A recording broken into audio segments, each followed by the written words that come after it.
जो हम सबको लेके चल रहे होते हैं, सब हम एक मतलब बहुवचन हो गया, एक से अधिक संख्या हो गई, वहाँ भी सबका हम प्रयोग कर रहे होते हैं। दूसरा विशेष एक ध्यान दें तो सबका मतलब ये भी हो गया कि कोई निर्जीव, कोई शरीर है वो जीवित नहीं रहा, उसे भी हमने सब कहा। व्याकरण के आधार पर इसमें अंतर हो सकता है, लेकिन यहाँ पे ध्यान देने की बात है, हम व्यवहारिकता और उसके भावनात्मक यदि रूप का हम ध्यान दें खास करके, तो वहाँ पे ध्यान देना चाहिए कि हम सबको साथ लेकर के चलें तो हम कहाँ पहुँचते हैं, और सबके साथ चलें, सबका साथ लेकर के चलें तो कहाँ पहुँचते हैं, और सबके साथ चलें तो हम कहाँ पहुँचते हैं। तो बहुत से जो महानुभाव हैं कहते हैं जी सबके साथ चलें तो शमशान पहुँचते हैं, लेकिन मेरा मानना है या मैंने कुछ अनुभव करे, हम सबको लेकर के चलें साथ में सब, तो भी हम कहीं अच्छे स्थान पर नहीं पहुंच सकते, और अच्छे स्थान पर न पहुंचने की वजह से कहीं न कहीं जीवन में एक अग्रसर और आगे बढ़ने की जो भावना है, आगे बढ़ने का हमारा जो क्रियात्मक रूप है, प्रयोगात्मक जो हमारी प्रक्रिया है, वो भी कहीं नहीं पहुंच पाती। उसका कारण है क्या? सबको साथ ले चलने का मतलब है कि वो बाकी सब जिन्हें आप साथ लेके चलना चाहते हैं वो उनके अंदर चलायमान वाली क्रिया नहीं है, भाव नहीं है, तभी तो आपको ज़रूरत पड़ रही है कि नहीं भी सबको लेकर के चलो। और जिस सबको हम लेकर के जा रहे होते हैं वहाँ भी क्यों ज़रूरत पड़ती है? क्योंकि उसके अंदर भी निर्जीवता है, जड़त्व है, जड़ता है, चेतनता नहीं है। तो वो सब हमें कहाँ पहुँचाता है? एक शमशान में, एक ऐसे स्थान पे जहाँ पहुँच करके सारी चीज़ें रिक्तता की महसूस होती है, रिक्त हो जाती हैं सारी चीज़ें। यानी जो हमारे अंदर जो विचारात्मक ऊर्जा है, क्रियात्मक जो भाव है, वो हमारा विचार शून्य, क्रिया शून्य हो जाता है। वहाँ एक जड़त्व जागृत होता है कि नहीं भी कुछ भी नहीं है। तो यहाँ पे विशेष ध्यान देने वाली बात यह है कि सबका हम साथ दें या सबका हम साथ दें, दोनों ही यदि हम जीवन में कहीं ऊंचा बढ़ना चाहें, कहीं उच्च स्तर पर हम पहुंचना चाहें, तो ये दोनों ही ठीक नहीं है। तो इससे ज़्यादा अच्छा रहेगा हम अपने आप को जानें, अपने स्वयं पे थोड़ा सा विचार करें। एक आत्मीयता एक शब्द होता है, उस पर हमारी विचारधारा होनी चाहिए। यदि हम अपने स्वयं पर ध्यान दें, अपनी आत्मीयता, आत्मज्ञान पर हम ध्यान दें, तो उसके बाद हमें पता लगेगा कि सबका वास्तविक स्वरूप क्या है। तो सबका वास्तविक स्वरूप है कि हमारी जो ज्ञानेंद्रियां हैं, 5 कर्मेंद्रियां हैं, सबसे तात्पर्य सिर्फ इतना होना चाहिए, और उनको एक साथ लेके चलने का तात्पर्य होगा। एक साथ का तात्पर्य साधारण सा ये है, यदि उन इंद्रियों को हम अपने अनुसार चलाएं, सबके साथ का मतलब हो गया कि लीडरशिप। भाई मैंने सब लोगों से ये कहा कि भाई आप ऐसे नहीं ऐसे करो, इसका मतलब वो इधर उधर जा रहे थे या नहीं जा रहे थे, तो मैंने उन्हें एक रास्ता दी, एक मार्ग दिया, उस पर वो अग्रसर हुए।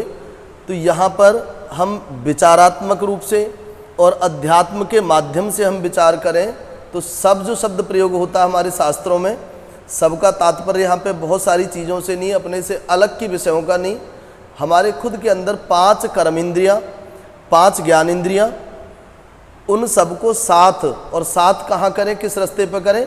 जो हमारा वास्तविक लक्ष्य होना चाहिए। और लक्ष्य क्या हो वास्तविक? एक अच्छा सत्संग। अब एक सवाल यहाँ पे उठता है, एक सत्संग। अब सत्संग के विषय में हम अलग अलग जगह सुने, देखें, जाने, तो हमें पता लगता है, कोई कहता है नहीं जी सत्संग आप फलाने गुरुजी वो सत्संग बहुत अच्छा करते हैं, किसी ने कहा नहीं नहीं नहीं आप फलाने मंत्र को आप जपो, उससे सत्य की या सच्च की जानकारी होगी, सत्य से आपका परिचय होगा, आमना सामना होगा। अब लेकिन हमें पता कैसे, जिस चीज़ की हमें जानकारी नहीं और कोई हमसे कहे कि नहीं भी वो वहाँ मिलती है वो चीज़, हमें जब जानकारी नहीं तो वहाँ मिले न मिले इसका कोई भरोसा तो नहीं।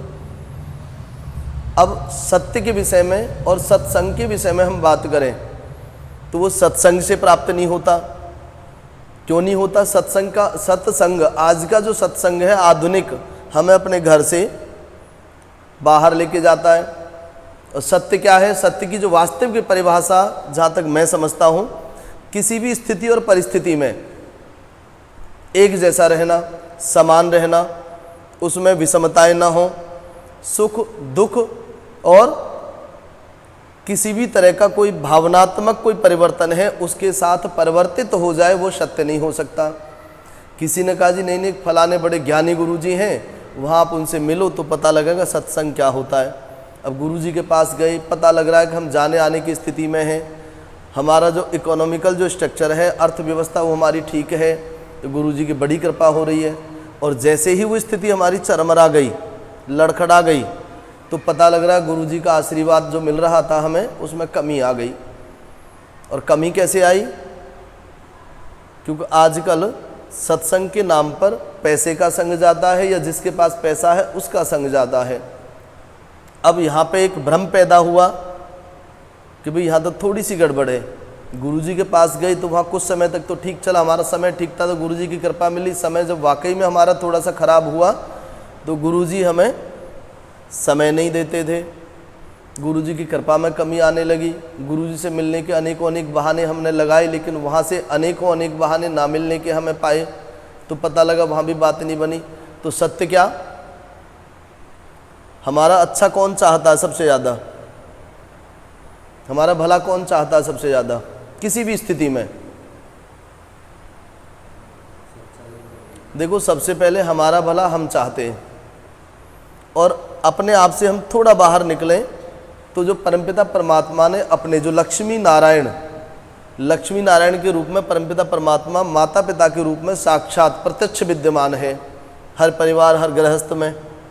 और वो एकमात्र लक्ष्मी नारायण ऐसे हैं जो समान रूप से स्थिति चाहे जो भी हो उनके बच्चों की, वो समान रूप से कृपा करते हैं और समान रूप से साथ में खड़े रहते हैं।